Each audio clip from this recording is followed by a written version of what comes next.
All right, welcome to today's episode of Tomorrow's Leaders, where we dive deep on all things leader related to leading yourself and leading others. I am thrilled to be back here today with two fantastic guests. I've gotten a chance to know Tim Flanagan and Amanda Kramer pretty well over the recent number of weeks, and very, very highly respected in their organization and in their marketplace. Tim runs the MassMutual Carolinas organization, which is a top performing financial services organization in the Charlotte area.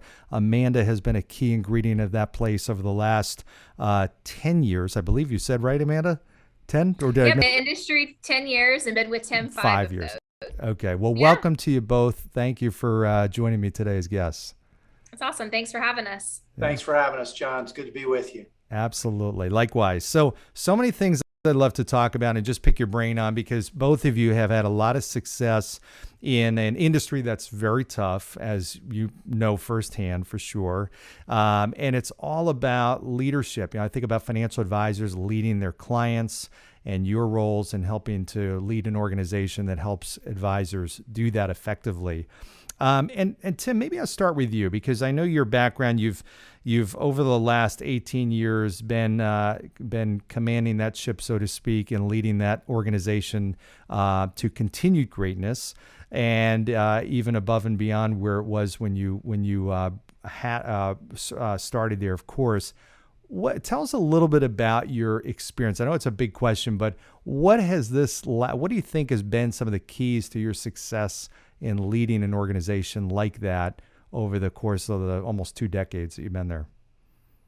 Yeah, it's a good question. There's a few key things, John, I think that jump out. When I took the firm over from my predecessor, Ivan Heinrichs, we had about a 3-month transition period. And he had given a speech earlier that year that I was at, entitled "Leave the Campsite Better Than You Found It." And that speech, along with a conversation we had in our 3-month transition around stewardship, really gave me a sense that as long as I was able to run the organization and lead the organization in our construct, I am running and owning the organization, that I would be a steward to everybody around me and all the resources we had. So my mantra became, I'll leave the campsite better than I found it. And in the 18 years, certainly learned an awful lot, but some of the key elements of doing that have really been focusing on the advisors that we serve and the clients that they serve, and making sure that they're having an outstanding experience with our organization. And also making sure that the employees that are a part of our firm that support those advisors and their clients are the best people they can be, and that we're giving them an environment to learn, grow, and be challenged in. And we're doing that in a way that we have shared values, shared vision, and mission of success. Ultimately, now our tagline is helping our advisors, really everyone in the organization, win at life. And that's just been an iterative, evolutionary process of trying to respond to the market, overcome the challenges that, as you mentioned, inevitably come our way, and just keep the eye on the prize of, again, helping everyone win at life, making sure the organization's healthy, moving forward, and relevant. Well, I love that. A few things that you said. I love win at life. Most leaders, I think business leaders, are so focused on their business, they forget, or maybe don't even realize, that the name of the game is really, it's winning at life. It's not just the business aspect. So I love the fact that that's what you're focused on. I know one aspect of that, obviously, is helping people step outside their comfort zone and do things that they haven't done before, take chances, take risks. And that's how you help people grow, and that's how you help an organization grow.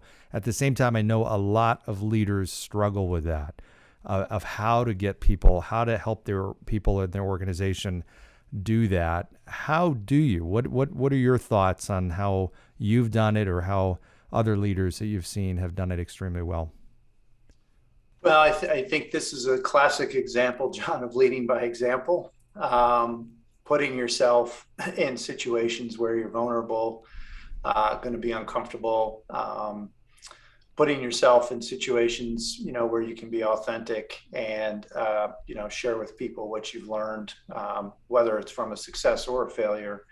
But I think that's a key piece. I can't ask anybody on my team to get uncomfortable if I'm not willing to get uncomfortable. And I can't say, you go out there and do that scary thing while I stay back here and don't have to face that. So I candidly, probably earlier in my career, ran into too many self-created challenges to stretch my comfort zone. But now really look for ways to stretch myself, challenge myself, and bring other people along in the journey. And it's not easy because, again, we've had a lot of success, and success, I find, at least for me, can breed complacency and comfort. I just finished reading a fantastic book. I actually read it twice, which says a lot, called The Comfort Crisis. And it speaks to this fact of our society, which is really almost driving us to comfort. And I think we all know we don't grow in our comfort zone. We grow outside of it. Absolutely. Such a great point. I love the point about leading by example. I think that's so critical. And that's an absolutely essential part of a leader, helping people do things that they otherwise have not done before. I agree 100%. Amanda, I know your role as Director of Advisor Experience is also a lot about creating the right culture of the organization. How important do you feel that has been to the success of the organization? And then as a follow-up question, maybe just share some of the things that you think go into that for the leaders that don't know, how do I create and or change the culture? What do I do? How do I go about it? Yeah. So to answer your first question, extremely. So from a standpoint of how you actually do that, and just sharing a little bit more from what Tim just spoke to, is the fact that he is a very vulnerable leader in a very good way. So one of our very first interactions as we were actually integrating two firms together was to come to a table, have a discussion on what are the core values of this organization going to be, what have they been, and how are we going to blend and put two, I think, very different mindsets and different feelings of coming together. What does that look like ultimately? And in that conversation, we were all around this table throwing words on a wall saying, okay, this is important to me. This is important to me. And really distilling that down into what ultimately became our 5 core values. And Tim and I always kind of joke, he had one that he was really, really strong about that needed to stay. We had a couple of other individuals at the table that had, 1 or 2 they were really, really passionate about. And then the one that I consistently brought up and would not let go was balance. And Tim, in our conversation, he was the first person to raise my hand and say, I am not the poster child for balance in any way, shape, or form. So it actually really allowed us to have a dialogue around what that actually meant for us and what it was going to look like, and honestly, what it wasn't. And so to this day, we consistently have that radical candor environment where we can say, hey, listen, this is maybe not something that I'm the poster child for or the example for, but I am going to lead by example. And so I'm going to work towards that and have dialogue around it.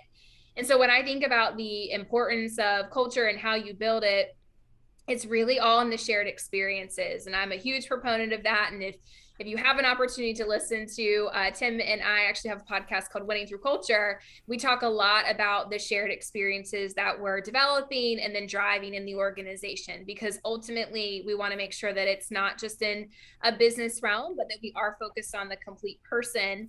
So we, over the course of, this last, I would say 20 months, have really had an opportunity, just given our environment, to create some uncomfortable moments. So some challenges that we were able to overcome together as a leadership team, but ultimately provide that shared experience with our advisors and our associates and our staff, something that we ended up creating. And Tim has a lot of ideas on runs. So he'll come back and he'll say, hey, I have this crazy idea. Do you think it'll work? And somehow it always comes to fruition, and it's a lot of fun. But our most recent was called Transformation 2020 Challenge. And we had such a great response to it that we actually just launched Transformation 2021. And it was all about growth and getting uncomfortable. But in the 3 aspects, meaning in a professional sense, in a relational sense, and then also in a physical sense. So we created a series of challenges that people could voluntarily sign up for and figure out ways that, they could step their toe into being uncomfortable in a new way, and ultimately, either build a different mindset around it, and or get rewarded for making that choice to get uncomfortable and to be okay being uncomfortable. So now, what were some of these challenges? Were they runs or races or things like that? Yeah. So we actually have 5 choices in each of the categories. So in the physical space, we do have one that's called it's Step It Up. So there's actually a step challenge where you can join a team and actually have a step goal to go after. There's one if you want to run a race, or maybe it's a Spartan or a 5K or whatever it is, you have the opportunity to sign up to do that as well. And then what we're doing is actually creating teams behind the scenes where people can motivate and inspire each other based on their like goals. So if we have 20 people that say, hey, I'm going to run in a 5K, that's great. We're actually creating a channel for them to motivate and inspire each other because they have that like goal in mind. And it's really neat because ultimately that becomes a shared experiences. We have people that are all over the Carolinas and in other states. And so it's amazing the relationships you're able to build outside of, the 4 walls that become an office, so to speak. So, there are different challenges in those 3 categories. From a business perspective, it's basically from a standpoint if they want to invest in coaching, and really what does that look like, and how can they go after and actually invest in something that will, push their business forward. There's some that are more internally focused from a business standpoint, things that they want to focus on in their practice. And then from a relational standpoint, we have an opportunity we're actually going to do a book club this time. Tim just referenced the book that we're going to be utilizing, which is The Comfort Crisis. So they can actually join a book club. They can have an opportunity. We have a race relations study group that they can join as well. So there are different offerings. Again, it's ways for people to take that first step, make that 1 degree shift, and really have an opportunity to get uncomfortable, but ultimately with a goal for them to grow. I love that because that's doing a bunch of different things. One is you're bringing everybody together, so it's a really great team builder. You've got accountability amongst those teams, but I love the fact that you're helping them grow personally, not just professionally. And just like you were saying earlier with Win It Life, this speaks to it. This is exactly you executing on that desire, and I think that's fantastic. Tim, as an organization, what are your observations when you see this, and this has been rolled out, and this is part of the culture? What difference has it made with people? Because you might have some leaders out there that are saying that seems like a lot to be doing that much and focused on so much interest of what they're doing outside of work. But how has it helped not only who they are outside of work, but how has that translated to them inside of work? Yeah, I mean, it's a great question, John. And I mean, maybe kind of give you the evolution of this. In the financial services industry, for the most part, everybody does the same thing, and it's very difficult in many respects to discern one firm or one advisor from the next. And about 5 years ago, just before I met Amanda, through a series of business challenges, I was trying to figure out how do we create an organization that's distinctive in a very commoditized marketplace. And the one thing that I came to the conclusion of, actually through an organization I'm involved in called C12, was culture. And, people can replicate your business processes, your ideas, your products, all that stuff, but they can't replicate your people. And to me, culture really is about the people of the organization and tending to them. So I tend to have a lot of ideas, as Amanda referenced, but also don't always have the means to execute them. So enter Amanda Kramer into the picture in this, bringing these 2 organizations together. And I immediately knew she's the person that can actually bring these ideas to life, which is what she's done. And over the last 5 years, working together with the rest of the team, we've really put a heavy emphasis on culture. And again, to Amanda's point, that's really the development of the people. And what it's evolved to, John, and I do Spartan racing, started that almost 5 years ago. And one of the things that Joe DeSena, the founder of Spartan Community, has done a great job of is create a community. And that's really what we decided, again, in an industry that's commoditized, where, advisors might move around firms like professional athletes do, teams, and same thing with employees. How do we create a place that's got some stability, that people want to be a part of or here because they want to be here, not because they are compelled to be here? And that's really the transformation 2020 and now 2021 challenge was, how do we engage people's hearts, minds, and spirits in a way that gets back to, again, helping them win at life? And to your point, John, I think some people I share this with, especially in the financial services profession, think I'm out of my mind. It's all about making money. What are you wasting time on that stuff for? But, Amanda and many of the other people on the team, I'm a generation ahead of her and a lot of our folks. And, the employees of today, especially in the competitive marketplace we are in, want to be a part of an environment that's beyond a paycheck and a job. They want to be a part of an environment where they know they're making a contribution. And quite frankly, I think that that organization's making a contribution back to them, the betterment of them as a person, not just, a professional. So it's our thing. It's what we do. It's definitely out of the ordinary. Amanda and I have a vision that perhaps other organizations will either through our podcast, and we just did an episode on this Transformation 2021 challenge and said, anybody listening wants the template, we'll be happy to give it to you, as well as some advice. It's work. There's no doubt about it. I remember when I first put the idea out there, Amanda and one of the other members of the team, Amy, drew it out on a whiteboard, and I looked at it and I'm like, well, this is too much. And they're like, nope, we got it. And it was a lot of work, not going to lie. Amanda did most of it. It's a little easier this year, I think, but it's definitely to have, last year we had over 70 people in the middle of COVID engaging in this. And, some pretty transformational things happened, quite frankly, both in the organization, to your question, John, whether it was relationally, business-wise, spiritually. We had a pretty big component on the spiritual side last year. And so some really, really fascinating things that, again, have kind of set us apart from, just another financial services company. Well, and it's first of all, absolutely fantastic, tremendous job with that, because I think it is unfortunately lost on many leaders. They don't understand the connection between that, and you have differentiated yourself in a huge way, and I love that you had mentioned that differentiating in a commoditized business, which it very much is. What's also interesting and not surprising, though, is that has translated to phenomenal results. You just won, or have continually won, or many times, the best places to work, which is certainly a very difficult, very challenging award to get, because it's your organization voting. It's not other people looking in on your organization. They're the ones that are giving their honest, anonymous opinions. You've also, I know, recently been awarded with the Most Admired CEO a couple of years ago, which is tremendous in Charlotte in financial services, which incredibly difficult award given the competition. So it says a lot about who you are. And by the way, for the audience out there, it took me a lot to pull this out of Tim in our pre-interview here, because he's such a modest guy.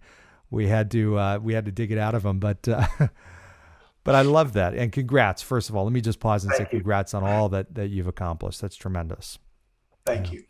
Amanda, question for you is, with all this and all the things that you do to develop people in your organization and help them take chances, step outside their comfort zone, the personal development, what have you seen it do to confidence levels? I mean, I would imagine that's a direct correlation and impact, and obviously that's a game changer for somebody, but what have you seen?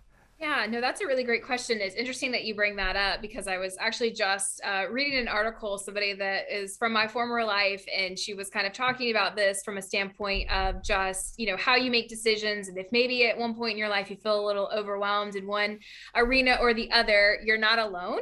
And so she actually went on to say that, when we lack confidence in ourselves, even if it's just for a moment, you really have to look around and borrow the confidence that others have in you. And so through building this culture and building the relationships, and we talk a lot about relational capital in our organization, the confidence that people have, not only from a standpoint of, what they're doing from a professional standpoint, but really what they're doing personally, it just exudes. Like I got on stage a couple weeks ago just to actually launch our new version, so Transformation 2021. And the response was, I want to sign up.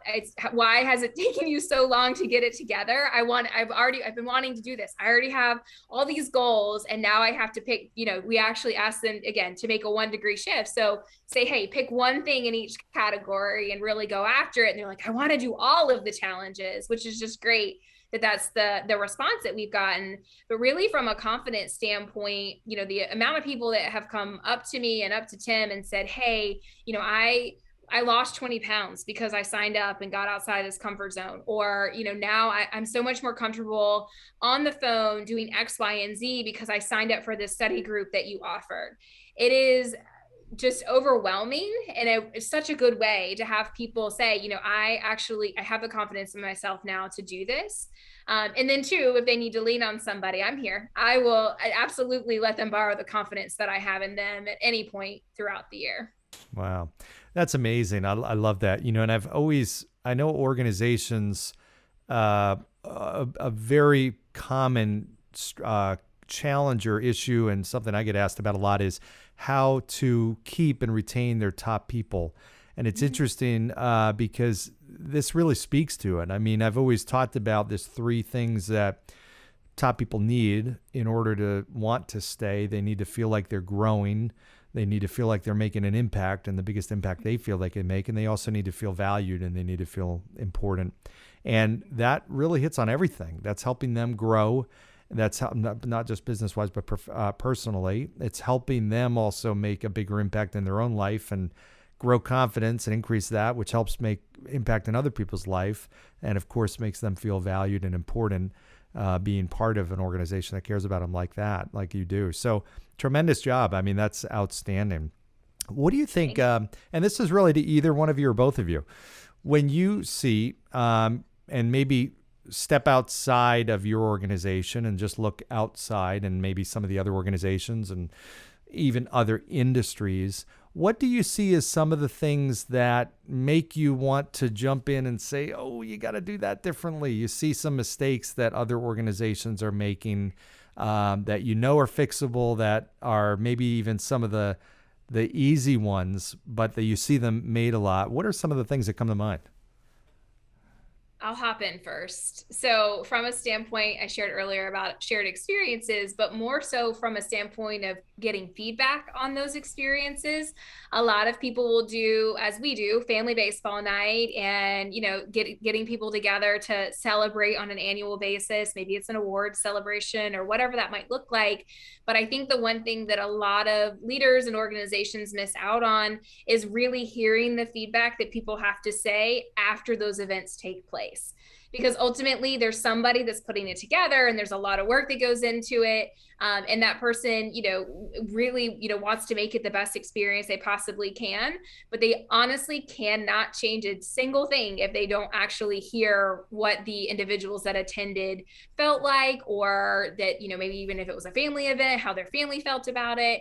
And so one of the things that Tim and I do, and I do it specifically with the staff of the organization, and then he and I are both in the conversations with our advisors, is what do you find value in the organization? We want to be your most valued business partner. And that goes down to the experience that you have professionally and then also personally, and that extends to your family. So any event that we're doing, we're constantly asking for feedback, and we're constantly actually asking for them to tell us so we can hear them. It's not just a survey that they complete. We get on a call, we have a Zoom, we have an opportunity to actually have dialogue. And that is so important, and something that I think a lot of places are actually missing. Having that constant feedback loop that's a little more personal than a survey that just goes out is really something that I think propels your culture forward. Great point. I see leaders missing that opportunity all the time. That's so valuable and so spot on. Great. Tim, anything to add?